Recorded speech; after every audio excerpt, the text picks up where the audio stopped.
It's the Brad and John Show. It is the Brad and John Show. This is Wednesday, January 15th, 2025. This is A Block Plus. Actually, it's A Block. I can pick up right where we left off. Yeah, John got disconnected in the very end of the A Block. So this is actually B Block, and you were talking about, and all of a sudden you just disappeared. So you remember? Yeah, so Colleen McNicholas, who's been the face of Planned Parenthood for quite a while, announced that she was leaving Planned Parenthood Great Rivers. And, Brad, there was a big fight in the pro-choice community over what the language for Amendment 3 should look like. And there were people who argued strenuously that there should be no language about fetal viability. So if you're a pretty hardcore pro-choice person and you believe that human life is just a clump of cells up until the point of birth, there's really no point in putting language in there about fetal viability. Because if this organism is just some sort of burden to you, you should be able to kill it right up until the point of birth. So a lot of people were upset. A lot of people in the pro-choice community were upset at the Amendment 3 language because they said the language was too vague and that you would have lawmakers coming in and trying to define what viability meant, what life of the mother meant. And then Amendment 3 passes.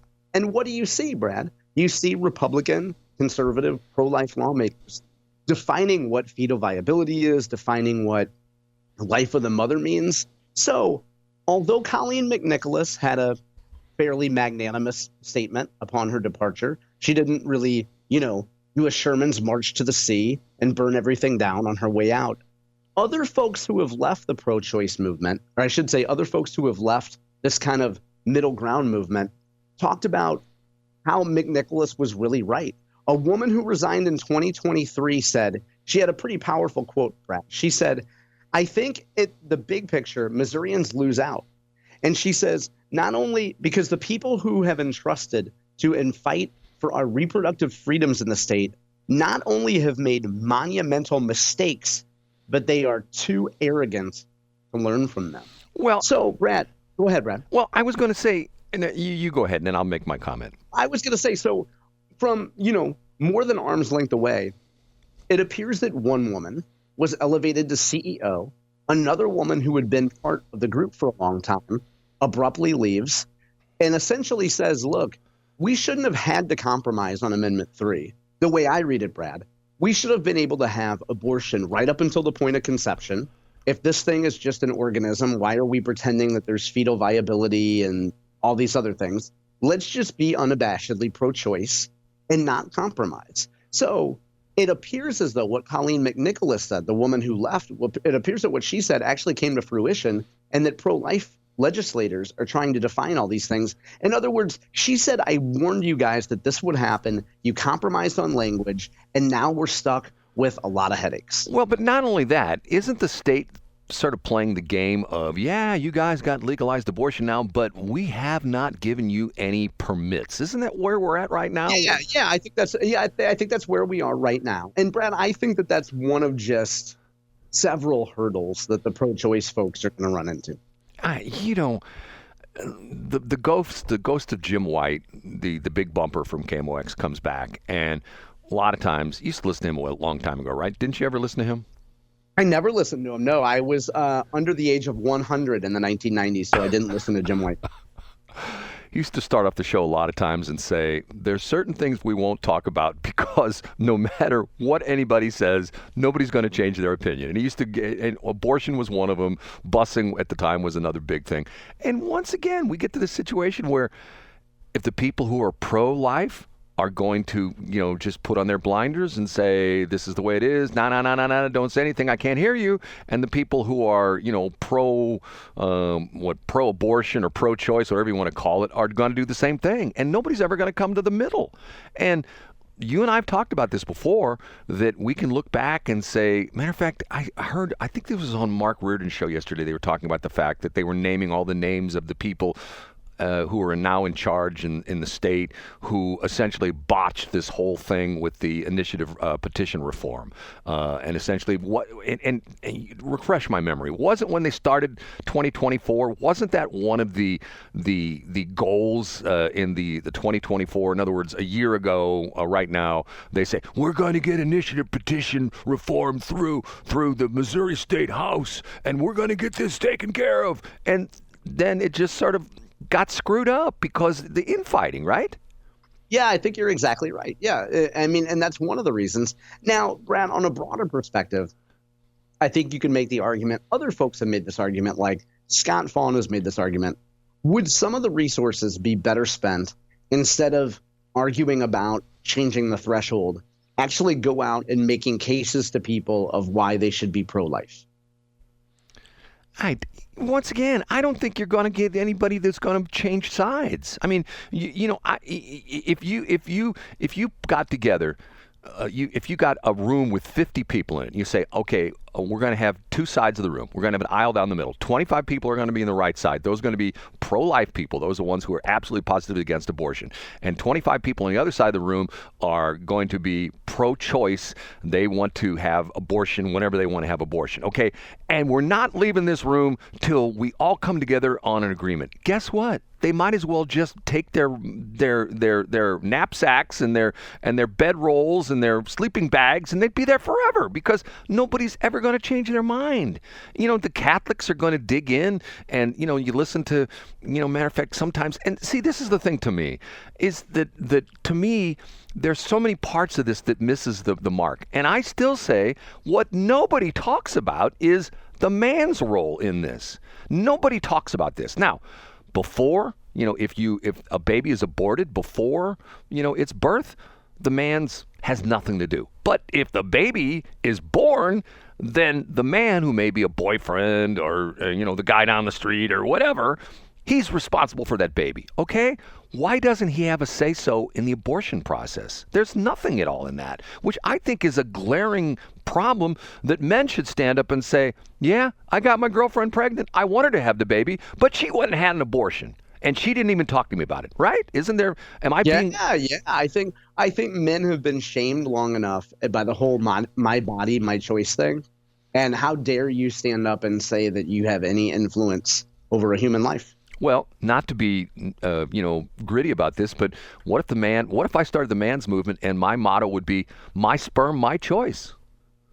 Yeah, exactly, Brad. Well, I think that, most men would have to have a conversation with the Kleenex community. John, I knew you'd go there. Okay, changing gears. Pete Hegseth on Capitol Hill yesterday. Did you watch any of this? No, I did not. No, I saw a couple clips of Eric Schmidt, but I didn't watch.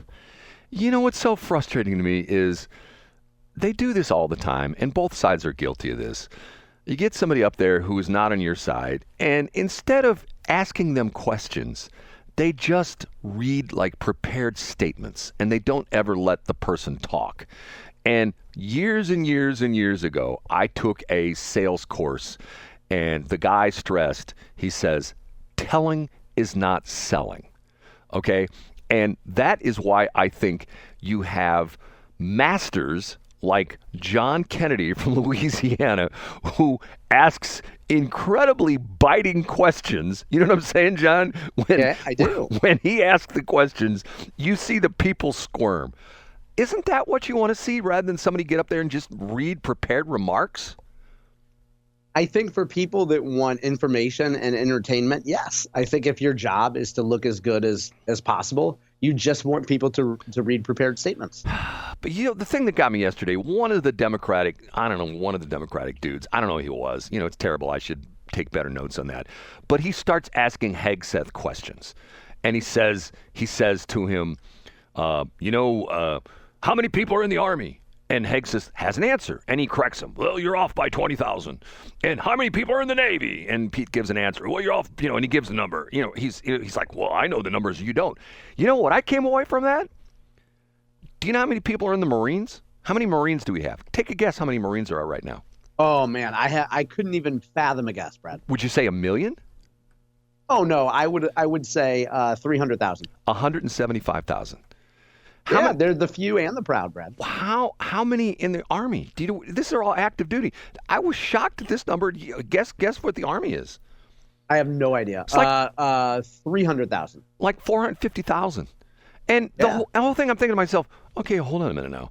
when he goes through all these numbers, I do in my head, I go like, that's like 1 million people. You know, that by the time you throw in the Army and the Air Force and the Navy and the Marines, and it's interesting because the Coast Guard, you're going to laugh when I say this, but the Coast Guard swings both ways, which is not what you think it is. But the Coast Guard is I believe under the Department of Transportation until there is a war, and then it becomes under the Department of Defense.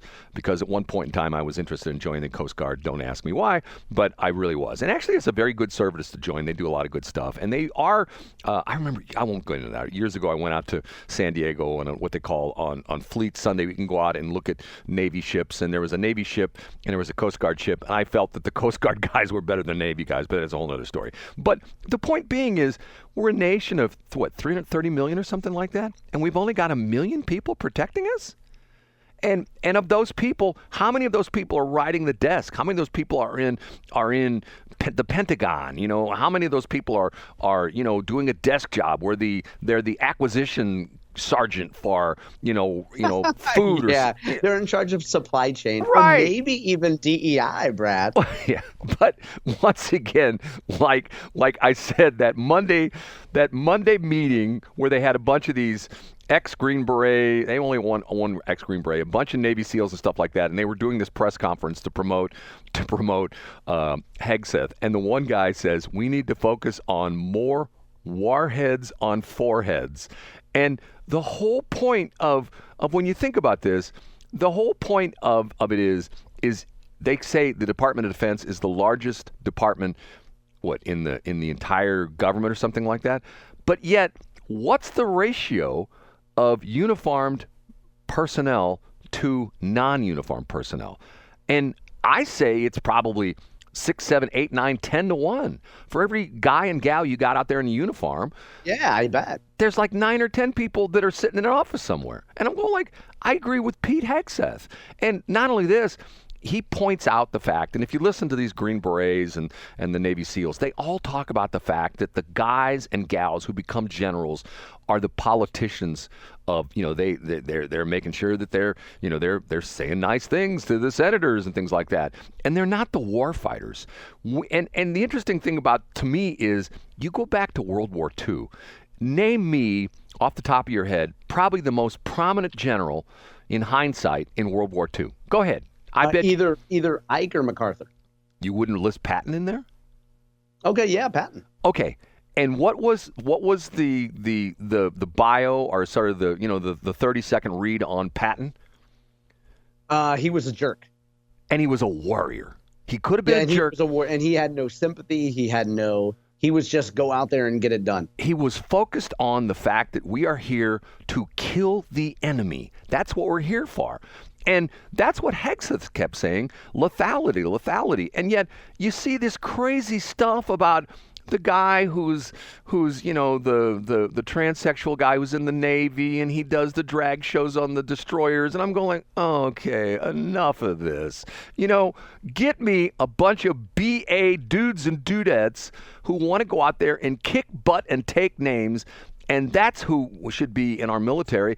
And the guy running the military should not be some paper pusher. He should be some guy who is saying, look, let's eyes on the prize. Focus on the fact that we want to have the toughest bunch of groups, the most trained and available and capable warfighters in the world, period. And we don't care what your pronouns are. We don't care about that kind of stuff. Can you shoot a rifle? Can you drive a tank? Can you fly a plane? Can you kill the enemy? You're in. And if you don't do that, you're out. Get what I'm saying?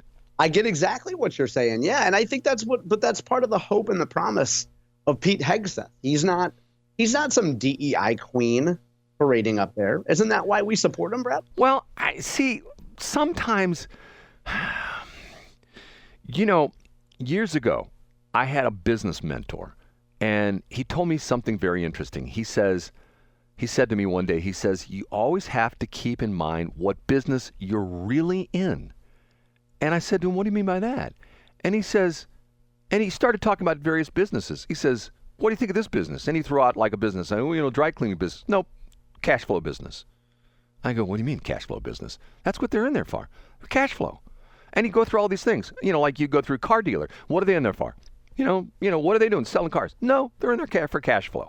The idea being is, and just like you talk about, you're the guy who listens to all these financial gurus. When we get off the air this morning, what do you got? What's your head guy that you watch all the time? Who's that guy? Yeah, well, actually, I'm currently on bjshow.co updating it. But yes, I listen to, more than an hour of conversation about cash flow, about recurring revenue, about whether the rate of change is growing or slowing, Brad. Do they ever talk about DEI? Absolutely not. Never. Right. Once again, Absolutely because not. The focus is on making money. It's not about, whose feelings are hurt. And Sally down the hall, did somebody say something about the fact that she's not wearing pink today? And, and once again, it's to the point where but don't get me going on this. It just drives me nuts. And, the crazy thing about this is another thing I learned years and years and years and years and years ago. Everything is about territory. It's all territorialism. Humans on so many levels. And are you by any chance in your neighborhood? Are you on what's the app? Or Home or whatever? What's the one? On Nextdoor. Nextdoor. Are you yeah, on? It's fantastic. Are you on Nextdoor, John? Are you on Nextdoor? Yeah. I do the voyeur thing. Like there's so many times, and I have to confess, there's so many times where I've thought of posting, and then I think of other than pointing out. An old person will say something of, I heard that, and it's something completely wrong or a rumor, but I think of the value of fixing misinformation versus the value of getting on with whatever I have to do that day. And there's no incentive to correct misinformation on Nextdoor. Well, but not necessarily just misinformation. It's what are people worried about? You know what I mean? Here we've got people knocking on. Well, and let me interrupt. A lot of times it's the proverbial, why is a dog relieving itself in my yard? Right. Is anybody going to keep these kids from speeding through my neighborhood? That type of stuff. Right. And it's all stuff that's like, once again, I refer back to this because it's a class that I took in college that I thought I'd hate because I needed more electives, and I loved it. It was a psychology class where we learned the very important Maslow's theory of hierarchy. Okay, once you get that into your head, you understand the human condition. Do you think for a moment that anybody whose house was about ready to burn down the Pacific Palisades, do you think for a moment they were worried about, the firefighters that come, is the fire department got their DEI program in good shape? Do they have a good diversity of men and women and gays and blacks and Latinos and things like that fighting the fires? No, they don't care who shows up as long as they got a hose and they put out their fire, right? You're exactly right, Brad. I mean, and that's where it comes down to with Maslow's theory of hierarchy. As we move up or down the pyramid, some people look at it a different way, as we become, and once again, the idea being is go back to the caveman era. What is he concerned about? Not getting eaten by the tiger, finding something to eat, protecting his mate, his wife, and that kind of stuff because, he's the hunter, she's the gatherer, this kind of stuff. And that's all they care about. But then when the caveman finds that he can, sharpen a stick and throw it at the tiger and kill the tiger, and then he figures out how he can make a bow and shoot an arrow at the tiger, and then pretty soon he discovers gunpowder and he can shoot a bullet at the tiger, and then, pretty soon he develops a sparrow missile and he can fire a missile at the tiger and blow the tiger up. That's how we move up and down the theory of hierarchy. But the people, it's like I got a Ring doorbell and I got this stupid message thing turned on. And some of the ones in there you think is like sometimes there's a dog in my backyard. Okay, what are we supposed to do? Go over and, well, we're going to go get that dog out of your backyard. That's terrible. You got a dog in your backyard. How'd you get it? You're exactly right. But now, the only utility that I would think is occasionally I'll see posts that say, did anybody hear that big explosion about an hour ago? And nobody ever lists the time. Nobody would ever say at 6:41 a.m., but they would just post an hour ago. Did you hear a big loud boom? It scared my cat. Right. It scared my cat or my dog can't sleep, because that kind Yeah. of stuff.